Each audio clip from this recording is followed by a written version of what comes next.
നമുക്ക് വർഷങ്ങൾക്ക് മുമ്പുണ്ടായിരുന്ന നമ്മുടെ ജന്മിക്കുടിയാൻ ബന്ധമുണ്ടല്ലോ. ജന്മിത്വത്തിന്റെ മുന്നിൽ മുട്ടുകാല് മടക്കി നിൽക്കുന്ന അടിയാന് മാത്രമേ പണിയുള്ളൂ. ആരെങ്കിലും മുഖമുയർത്തി ചോദിച്ചാൽ അവനോട് പടികടക്കട എന്ന് പറയുന്ന വർഷങ്ങൾക്ക് മുമ്പുള്ള അവസ്ഥ, ആ അവസ്ഥ ഇന്നും നിലനിൽക്കുന്ന ഏറ്റവും വലിയൊരു സാംസ്കാരിക വേദിയാണ് സിനിമ. നമുക്ക് ചിന്തിക്കാൻ പറ്റുമോ? എല്ലാവരും സാംസ്കാരിക നായകന്മാരാണ്.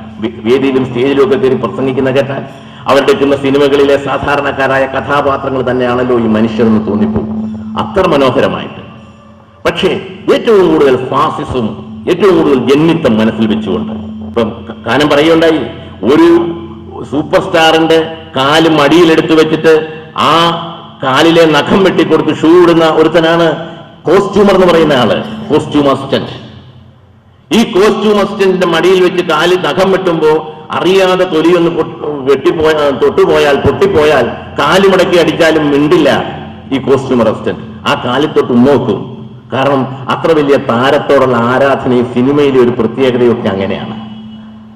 ഈ മനുഷ്യൻ മേടിക്കുന്നത് ഇപ്പോ കോസ്റ്റ്യൂമർ അസിസ്റ്റന്റിന്റെ ബാറ്റ 300 രൂപയാണ്. ഈ നഖം വെട്ടുന്ന ചാറിന് 1.5 കോടി രൂപയാണ്. നമ്മൾ അത് തമ്മിലാണ് പലരും ഇവിടെ കമ്പയർ ചെയ്യുന്നത്. സത്യമാണ്. പക്ഷെ അതിനപ്പുറത്തേക്ക് ഞാനൊന്ന് ചോദിക്കട്ടെ, ഒരു മേഖലയിൽ വർക്ക് ചെയ്യുന്നവർ എത്ര കോടി വേണേ മേടിക്കട്ടെ, അവരുടെ സഹജീവികളുടെ ജീവിതത്തെ കൂടി ചിന്തിച്ചില്ലെങ്കിൽ, അവരുടെ സഹജീവികളെ കൂടി ഒന്ന് പഠിക്കാൻ ശ്രമിച്ചില്ലെങ്കിൽ, പിന്നെ ഇവർ എന്തിനാണ് ഇത്രയും വലിയ കലാകാരന്മാരും സർഗപ്രതിഭയുള്ളവരായിട്ട് നടക്കുന്നത്?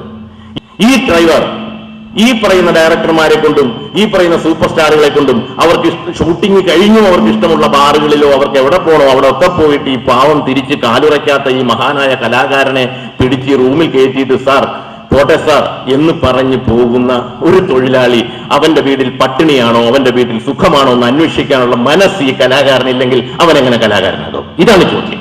അവിടെയാണ് പ്രശ്നം. അല്ല, അതിനകത്ത് വേറെ പ്രശ്നമൊന്നുമില്ല.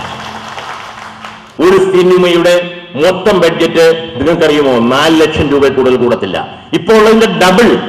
500 രൂപ കൊടുക്കുന്നവന് 1000 രൂപ കൊടുത്താൽ കൂടി, 300 രൂപ കൊടുക്കുന്നവന് 600 രൂപ കൊടുത്താൽ കൂടി 4 ലക്ഷം രൂപയിൽ കൂടുതൽ 40 ദിവസം ഷൂട്ട് ചെയ്യുന്ന ഒരു സിനിമയുടെ ബഡ്ജറ്റ് കൂടുകയില്ല.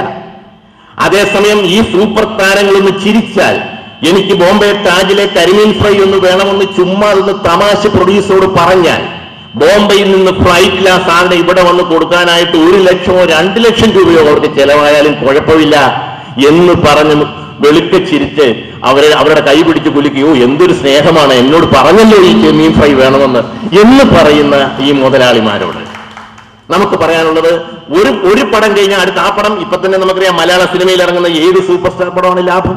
കോടികൾ മലയാളത്തിന് നഷ്ടം വരുത്തിക്കൊണ്ട് ഇവിടെ കണക്കെടുത്താൽ മനസ്സിലാകും.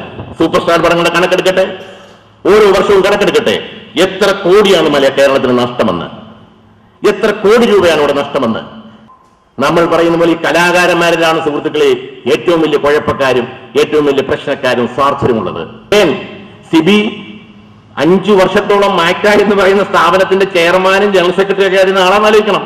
സ്വന്തം താൻ അവിടെ ഇരിക്കുമ്പോഴാണ് പുള്ളിയെ നിരോധിച്ചത്. അദ്ദേഹം പറയുകയാണ്, ഈ തൊഴിലാളികളെ വെച്ച് മാത്രമേ എന്നെ രക്ഷപ്പെടുത്താൻ പറ്റത്തുള്ളൂ. പറ്റുമോ വിനയന് എന്റെ ഡിമാൻഡ് കൂടി അതിനകത്ത് ഉൾപ്പെടുത്താൻ? അങ്ങനെയാണ് സുഹൃത്തുക്കളെ 3ാമത്തെ ഡിമാൻഡായിട്ട് സിബിമലയിലിന്റെ ഉപരോധം മാറ്റുക നമ്മൾ അതിനകത്ത് ചേർത്തത്. 4 ദിവസത്തെ സമരത്തോടുകൂടി സിബിമലയിലിന്റെ ഉപരോധവും പ്രൊഡ്യൂസർമാർ പിൻവലിക്കാതെ പറ്റിയില്ല. എന്നിട്ട് സിബിമലയിൽ ഫ്ലാഷ് എന്ന് പറയുന്ന പടം കഴിഞ്ഞ വർഷം ചെയ്തു. പടം വിജയമോ പരാജയമാവട്ടെ, കലാകാരൻ തിരിച്ച് പണി ചെയ്യാനുള്ള സാഹചര്യം ഉണ്ടായിക്കൊടുത്തു മാക്ട ഫെഡറേഷനാണ്. ആ മാക്ട ഫെഡറേഷനെയാണ് നന്ദിയില്ലാത്ത വർഗം തള്ളിപ്പറയുന്നത്. കാരണം എന്താണ്? സൂപ്പർ സ്റ്റാർ വിളിച്ചിരിക്കുന്നു, എന്നെ മമ്മൂട്ടി വിളിച്ചിരിക്കുന്നു, മോഹൻലാൽ വിളിച്ചിരിക്കുന്നു. മമ്മൂട്ടിയോ മോഹൻലാലോ വിളിച്ചാൽ ഉടുതുണി പോലും നോക്കാതെ എഴുന്നേറ്റ് ഓടുന്ന ഈ അപ്പാവികളോട് എങ്ങനെയാണ് തന്റെ ഇടത്തോട് നിൽക്കണ, നട്ടലിൽ റബ്ബർ മാറ്റി അയൻ മുഷ പിടിപ്പിക്കണ എന്ന് പറഞ്ഞാൽ അത് ചെവിക്കൊള്ളാൻ തയ്യാറല്ല. ജീവിതത്തിന്റെ അപ്പകൃഷ്ണങ്ങൾക്ക് വേണ്ടി, അന്നു കിട്ടുന്ന കാശിന് വേണ്ടി, തനിക്കൊരു ഡേറ്റ് കിട്ടിയാൽ അതിനു വേണ്ടി, തന്റെ ജീവിതത്തിന്റെ സുഖ സൗകര്യങ്ങൾക്ക് വേണ്ടി എല്ലാം മറന്നുകൊണ്ട് പുറകെ ഓടുകയാണ്. സൂപ്പർ താരങ്ങളും സൂപ്പർ നിർമ്മാതാക്കളും കൂടെ വിളിച്ചു, തിയേറ്റർ ഓണേഴ്സിനെ കൂടെ കൂട്ടി, നിങ്ങൾ വാ, ഇത് പൊളിക്ക്, കൂടെ നിൽക്ക്, ഞങ്ങളുണ്ട് കൂടെ. ഇപ്പുറത്തുള്ളവന്മാർക്ക് പണി കൊടുക്കില്ല. വിനയൻ ഉൾപ്പെടെ വിനയന്റെ കൂടെ നിൽക്കുന്ന ഒരുത്തനും മലയാള സിനിമയിൽ ജോലി ചെയ്യാൻ ഞങ്ങൾ അനുവദിക്കത്തില്ല. നിങ്ങൾക്ക് മാത്രമായിരിക്കും സിനിമ. പൊളിച്ച് കൈ തരാൻ തീരുമാനമായി. എനിക്ക് പടം ചെയ്യാം, ഞാൻ 100 വട്ടം പറയാം. ഞാനിപ്പോ ജൂലൈയിൽ പടം ചെയ്യുന്നുണ്ട്. എന്ത് ഉപരോധമാണ് വരുന്നതെന്ന് അറിയട്ടെ. ഞാൻ പറഞ്ഞു, പാഠം ചെയ്ത് തിയേറ്റർ തന്നില്ലെങ്കിൽ തിരുവനന്തപുരത്ത് ജംഗ്ഷനുകളിൽ ഓരോ ജംഗ്ഷനുകളിലും പ്രൊജക്ടർ വെച്ച് ഞാൻ പബ്ലിക്കിനെ കാണിക്കും. അതിനുള്ള തന്റെ ഇടം എനിക്കുണ്ടായിരുന്നു. ഈ നാട്ടിലെ അന്ധന്റെയും കുരുടന്റെയും ബദിരന്റെയും പാവപ്പെട്ടവന്റെയും ഒക്കെ സിനിമ എടുത്ത് കൊച്ചു സിനിമകൾ എടുത്തിട്ട് ചലഞ്ച് ചെയ്തിട്ടുള്ള ആളാണ് ഞാൻ. കലാഭവമണിയെ കൊണ്ടുവരുമ്പോ ഒരു ചുക്കും ചെയ്യാൻ പോണില്ല എന്ന് മമ്മൂട്ടി പറഞ്ഞപ്പോ ഞാൻ പറഞ്ഞു, നിങ്ങളുടെ അടുത്തൊരു കസേരയിട്ട് കലാഭവമണി ഞാൻ ഇരുത്തുമെന്ന് പറഞ്ഞു. ഇരുത്തി. National award, special jury award കിട്ടി. ആ കലാഭവമണി ഇന്ന് അപ്പുറത്താണ് സുഹൃത്തുക്കളെ. അതാണ് ഈ അപ്പകൃഷ്ണത്തിന്റെ ഗുണം. അത് വേറെ കാര്യം. അങ്ങനെയുള്ള ഒത്തിരി പേര് ഞാൻ പറയട്ടെ, ഒത്തിരി സുഹൃത്തുക്കളുണ്ട്. അപ്പോ ഒരു ധർമ്മ സമരമാണിത്.